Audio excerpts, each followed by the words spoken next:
Hello, welcome to the Healthy Alternatives podcast.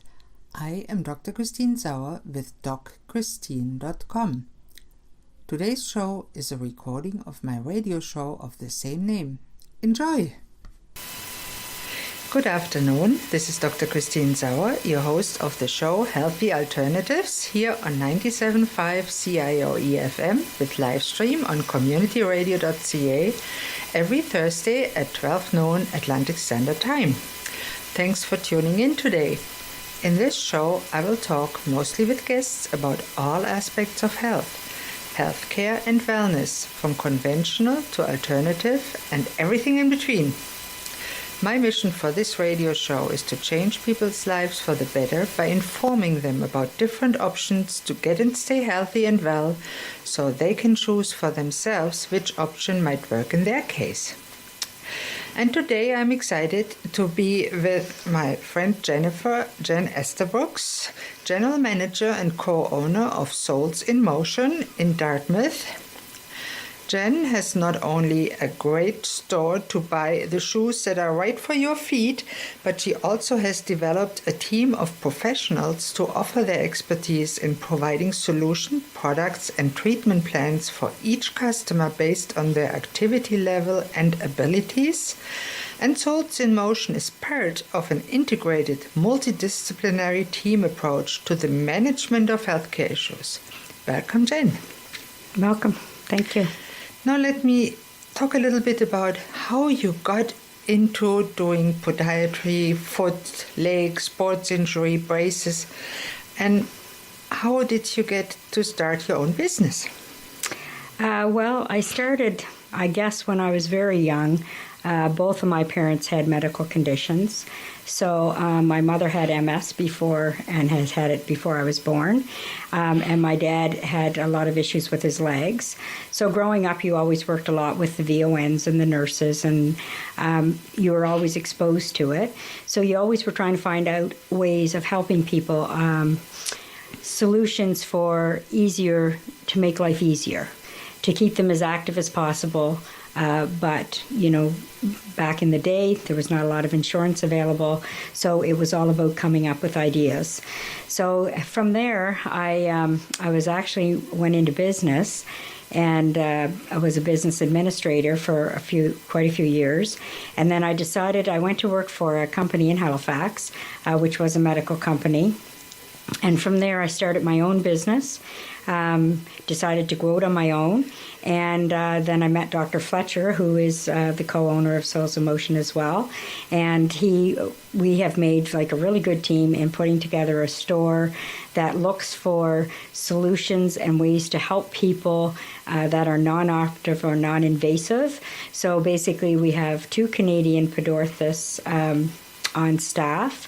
What is a podiatrist? So the podiatrist assesses lower limbs and feet, so anything from the knees down, with regard to seeing if your alignment's on, if you have, everybody knows about plantar fasciitis and bunions and anything like that. So any kind of foot issues, they all come up with a solution. So it could be a treatment plan, whereas they ask you to do certain stretching exercises, to off-the-shelf orthotics. They also do the custom orthotics.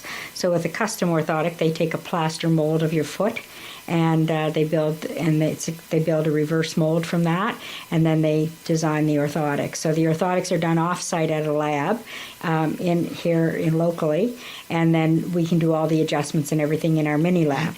So it works out very well. We have Sandra, who is very fluent in French, which helps out for anybody that's would rather speak French. And we also have Graham, who is very fluent in sign language. So we have a nice community of people that like to visit for that reason. And then I have 14 other staff. That I have 3 bracers myself, who do all the bracing and compression, Sandy and Alex.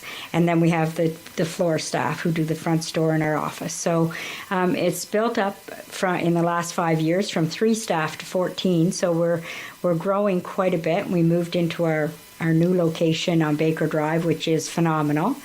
But we're also part of a whole team. So Dr. Fletcher owns Medicine in Motion, which is part of, we have 4 sports medicine specialists right now.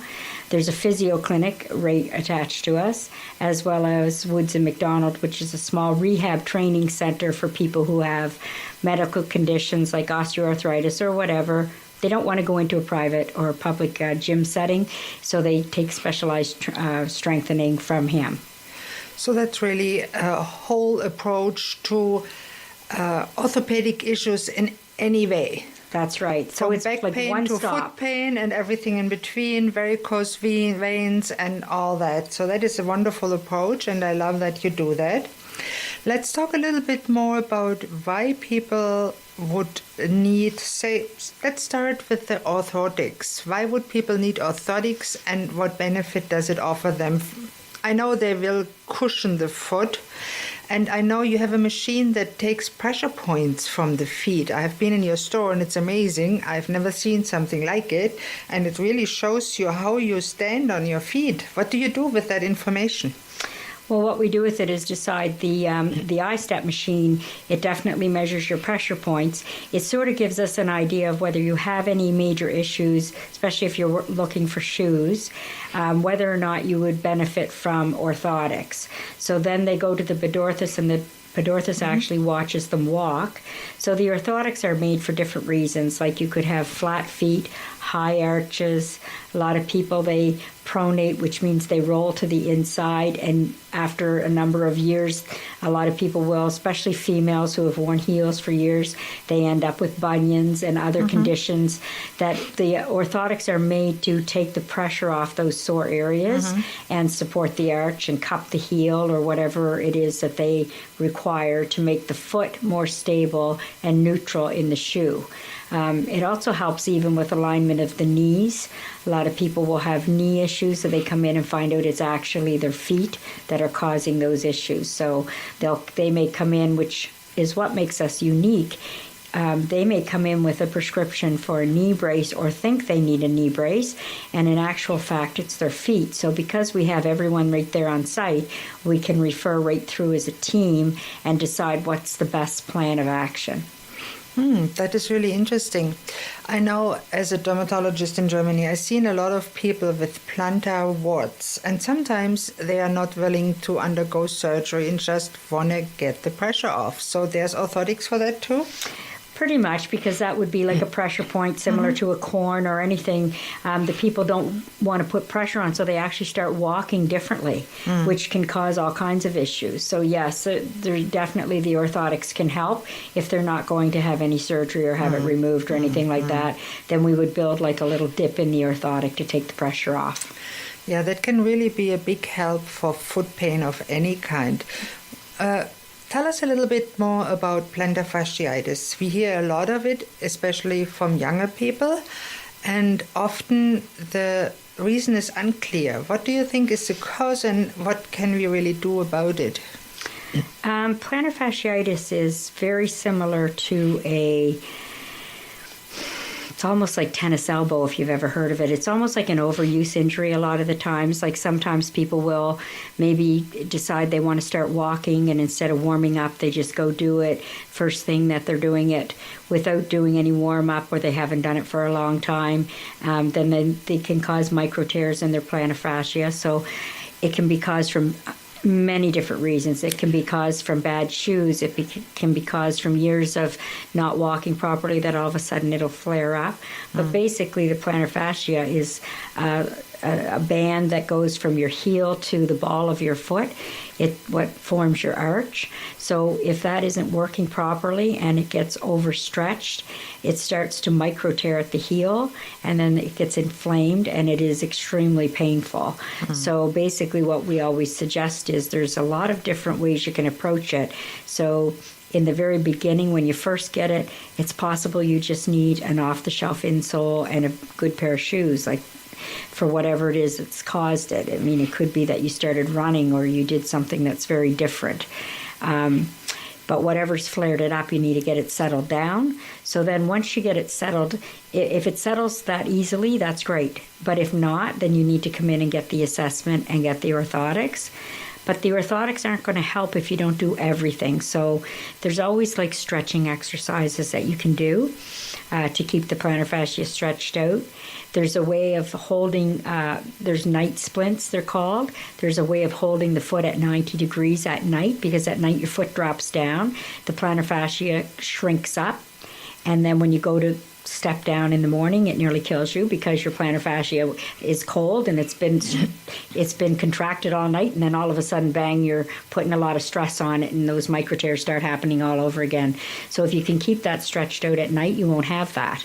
And then there's other things you can have, like laser and physio. There's all kinds of different things that you can do, but you need to do it as a treatment plan and not just introduce like one thing and think that that's going to be the ultimate solution. It should go away in 2 weeks, especially if you haven't come into us and you've had it for like 6 months. Yes. So the longer you wait, the harder it is to get rid of.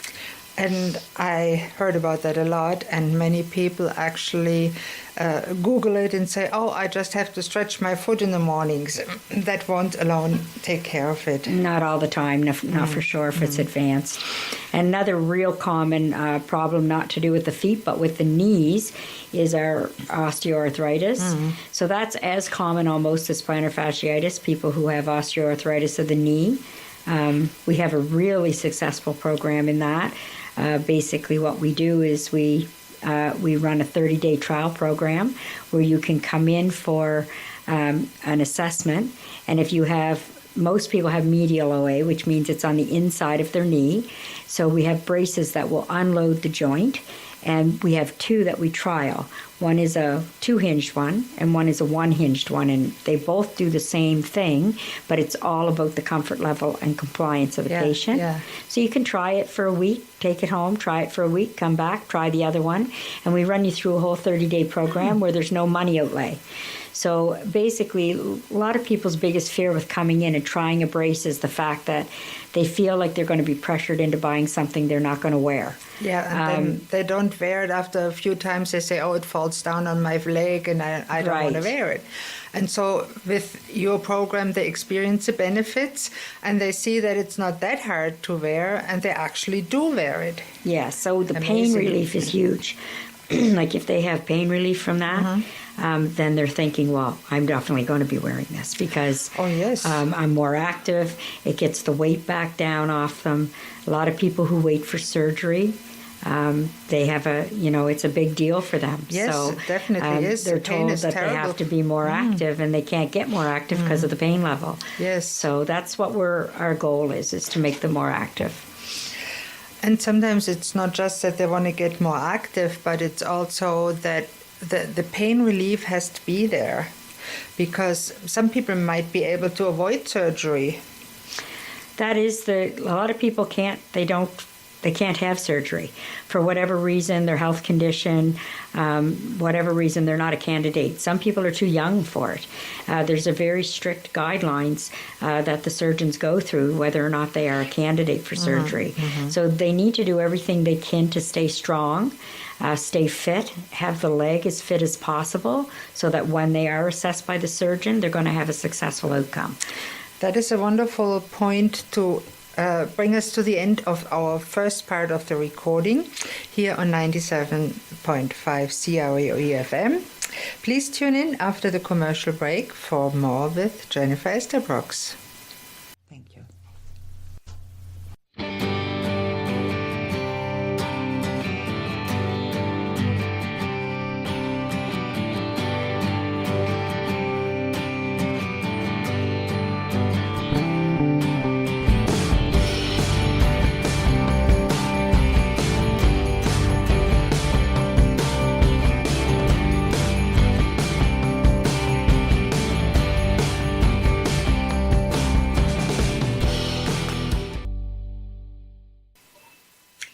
Hello and welcome back to Healthy Alternatives here on 97.5 CIOE FM or on the web at communityradio.ca. I'm your host, Dr. Christine Sauer, and I am happy to be with today's guest, Jennifer Esterbrox, General Manager and co-owner of Souls in Motion in Dartmouth. In the first half of the show, we were talking about the feet, plantar fasciitis, orthotics, and a little bit about osteoarthritis. And I think we should mention that you do the assessments and you do also house assessments. Now, how much does it cost for the clients to come in and get those? So there's no charge for any of our assessments. So you can come in and make an appointment to have an assessment if you think you want to try on a brace, or if you want a mini assessment by the podorthist on your feet to see if you require orthotics or what they recommend. And we do home visits for those people who can't get out to us in HRM, and there is no charge for that either. Wow, that is wonderful. I think that is very important to know for the people, so they know they can go in your store, look around, buy a pair of shoes. And by the way, what kind of shoes do you sell? Well, we sell everything from casual to business to the athletic shoes and the walking shoes. We have a couple medical lines that are very therapeutic as well. So our shoes range in price, and most all of our shoes come in widths. So what's very important to us is the width of the shoe.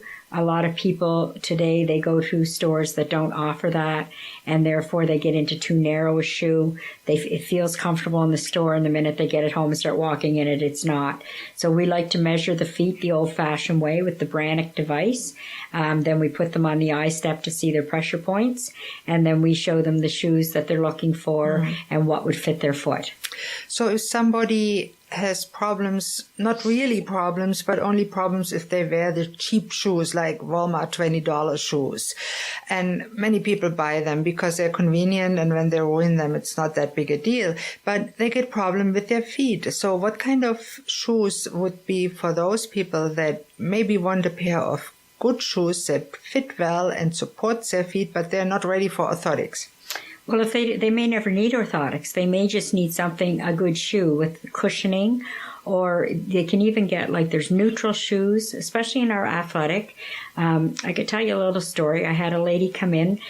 She had a prescription for a knee brace. And when she came in, I asked her how long she'd been wearing the shoes she had on. She said, about 3 months. And I said, and how long have you had the knee problem? And she looked at me, and you could just see the light go on. She was like, 3 months. She goes, are you telling me that the shoes are the problem? And I said, well, have you always worn a stability shoe, which is a shoe with a big post on the inside of it that holds your arch up, but it also will push your legs to the outside, and you may not need that. So anyway, I said, I'm not really sure you need a brace. I said, I think what you need is a neutral shoe. And she had no idea she was in a stability shoe. She had bought them on sale at a tent sale when she was down the States, and she really had no idea what that even was. So we put her in a neutral shoe, and I made her appointment for 3 weeks later, and she came back and she said she hadn't had a knee problem since. So, it's really important that people know what they're buying. The shoes look great on the wall, and yeah, they might be a really good cost, but it doesn't mean they have the technology or the amount of hours that goes into designing the more expensive shoe. And so basically, you just want a good, healthy shoe so that you never have issues, with your knees caused by shoes or with your feet. If you have good, healthy feet, you want to keep them that way. Yes, and I know that feet problem can even go up to your back and further up the spine. So it's always good to have the right shoes for your feet and your body. So that's good to know. And I know when I was in Germany, I was a phlebologist. I dealt a lot with leg vein diseases. And I know you offer compression, stockings, pantyhoses. Talk a little bit about what you do for those people that maybe don't want a surgery for their leg veins, or are not candidates for surgery, but need a little support. Their legs are swelling. What can they do? So we do a lot with the compression socks. So the highest volume is in the knee highs, which helps with the edema in the ankles, and people can have that for many reasons. They could have it from an injury and even a sprained ankle. If it's taking a long time, if you put a compression sock on, the highest compression is at the ankle. So it increases the circulation, it stops the swelling from pooling in the ankle, and it helps with the healing process. Some people just wear them for when they're traveling because they have a lot of issues. Other people have serious varicose veins. And people with varicose veins, a lot of them, they don't want to wear them all the time. And what I say to them is, men especially, they'll say, well, I wear shorts, I go golfing, I don't want to wear them while I'm golfing. And I'm like, well, okay, don't wear them when you're golfing. But if you're wearing them all the other time, you're still doing yourself some favor. So the ultimate is that they should be wearing them every day. But if they can come in and wear them for 5 days out of the week when they're working, when nobody sees them, if that's the problem, then that's fine. Then don't wear them on the weekend. But, for the most part, people, once they have them on, the compression makes them feel so good that they don't mind. It's like anything else. Once you've tried it and you realize that it's actually helping, it's stopping other brain veins breaking down, I don't understand why anybody would not want to wear them. I agree. And it's also very important. They come in different thicknesses. They come in different colors and different designs nowadays. It's amazing. And it's also important to note that they are preventing diseases. For example, when I fly, I always wear compression stockings to prevent the traveler's embolism that many people get. Well, not that many, but it happens a lot that after they come from a long haul flight, they have a leg vein thrombosis that goes in their lungs. Yes, exactly. And people have died from that, and they don't know it can be prevented with compression stockings and moving your feet around. That's right. And I know it is a good thing for people to get up. They'll say like every 15 minutes in an airplane, get up. That's pretty much impossible. Yes. You're lucky if you have leg room, let alone be able to get out of the chair. Mm-hmm. So, at least if you have the compression on, it will stop the swelling. I've heard many people say, well, I don't dare take my shoes off because I won't get them back on. Mm-hmm. Those are the people that should be wearing the compression socks. Exactly. And they do come in, like a lot of people are very saying, oh, my grandmother used to wear them and they're these old rubber things. Well, nowadays you can get tie-dye, you can get all the different materials like Seal Island cotton, and they have performance socks for runners now that have a calf release panel so the calf muscles don't cramp. So there's so many different varieties out now. They've come so far forward in the fashion industry part of it that most people wouldn't even know you had them on. I agree. Yeah. You think it's a fashionable sock. That's right. It can be a fashion statement. How do you rule out that people have arterial problems with their circulation in their legs? Because it's important. People that have trouble with their arteries, have clogged arteries in their legs, they can't wear compression stockings. So what do you do to rule that out? Is it in your store or your co-workers, or who does it? Who does the compression? No, who rules it out that they have problems with their arterial circulation? Mostly it's all done through a doctor. So basically most times they come with a prescription. However, if we're fitting the shoes and we see that because it's very visible, if they have varicose veins, or a lot of the time we have a lot of problem fitting the shoes because the ankles are literally coming out over top of the shoe, and they come in and they're wearing shoes 3 times too big for them because of the swelling. So those are people that we like to work with. Yes. If we think they have any kind of heart condition or anything like that, we always tell them we need to get the doctor to sign off on it to see if it, it would be a good fit for them. And there's a lot of, like the elderly people that can't get down to get them on. So even though they should be wearing a high compression, even if they're wearing a lower compression, it's better than nothing. We have to work with how they can get it on. That's even with a brace. Like the client has to be able to put it on and off. It's no good to sell them something that they go home and they cannot use unless I'm there to put it on, which I'm not. So, No, they have to be able either to put it on themselves or they have somebody that helps them. Right. So you have to work with that material. So there is definitely a denser material, higher compressions, and possibly that's what they would be prescribed. But if they can't put that on, they normally will contact the doctor and say, look, it's an issue of them putting it on and off. We're going to start with the lower compression and possibly work up. Yeah. So, that's also like a good idea because a lot of the time they won't come in to get the prescription filled because they're afraid they're not going to be able to use the product. Yeah. And sometimes when you see somebody with a big lymphedema, they might have to bandage first for a while and get lymph drainage to get the swelling down and then wear compression for the rest of their life to keep it down. Right. So that's important too, and of course you would recognize that. Right. So we always refer out to that. We always refer them back to the hospital, to the vascular clinic, and then when they're ready to come back to us, they do. So that's always an option. Like, we try to watch for all of that so that we can sort of recognize it and make sure. Sometimes people don't recognize that they have a condition. Yeah, I know. And sometimes it really can be helped, and they think, oh, I have tried everything and nothing can be done. There's always something that can be done. And I'm glad that you have that integrated store where you look at all those things, send them back to the doctor if needed, or give them the additional physical therapy if they're in pain. So that is really very good business concept, and I truly enjoyed talking to you today. Thank you for coming on the show, Jennifer. You're very welcome. And I will be certainly over at your store and get the next pair of shoes. And this brings me to the end of today's show. Thank you so very much. And please, for our listeners, don't hesitate to contact me with any questions, thoughts, comments, or suggestions. Or if you'd like to contact Jennifer or get more information about how to find the store, it's in Baker Drive in Dartmouth. My email here is Christine, CHRISTINE at communityradio.ca. And if you would like to contact Jennifer, I'll be happy to forward the email to her. I'm always grateful for feedback, and I also want to extend a special thank you to today's producer, Jim Francis. Thank you, Jim. And you might not know this, but this is a volunteer-run, non-profit radio station, and we even have an art gallery. If you're local and you'd like to drop in, we are at 11 Glendale Avenue, Lower Sackville, Nova Scotia. Thank you all for listening to Healthy Alternatives.